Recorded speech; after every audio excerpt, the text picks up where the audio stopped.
नाज़िन भान सईदाबाद भरसा ॻोठ कारियाणी जे ॻोठाणनि अमन अमान जी सूरत हाल ख़राब कंदड़ जवाबदार जी गिरफ़्तारी लाइ एहतजाजी मुज़ाहिरो कयो आहे। उन हवाले सां ॾिसो था निज़ामुद्दीन गंभीर जी ही रिपोर्ट।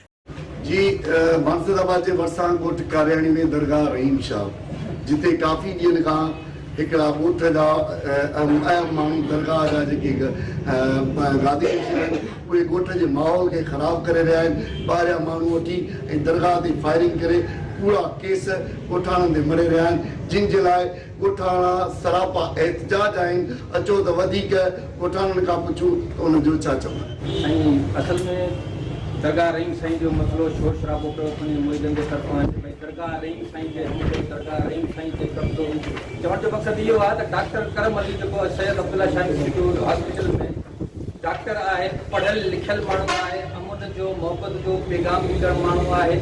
सम्झ में इहा ॻाल्हि अचे थी त उन में अहिड़ो कहिड़ो क़सूर हींअर दिमाग़ में अची वियो आहे जंहिंखे हिर्स लालच एतिरो अंधो करे छॾियो आहे जंहिंखे न भाणे जो नज़र थो अचे, न भाउ नज़र थो अचे, न ॻोठाणो नज़र थो अचे। 40-45 साल असांजी उमिरि आहे।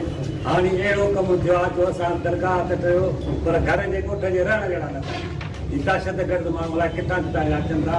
राति जो 12 बजे 1 बजे फेरिंग करे ऐं असांखे तमामु नंढे वॾे बचे ॿार खे सुकून फिटाए वियो आहे। हिन लाइ असांखे 40-45 साल थी विया आहिनि त अहिड़ो को बि मसइलो न थियो आहे असांजे ॻोठ में। असांजे ॻोठ में मोहबत जो पैगाम हलंदो हो। हादी रहीम साईं हूंदो हो जेको हक़ सच जो नारो हलंदो हो।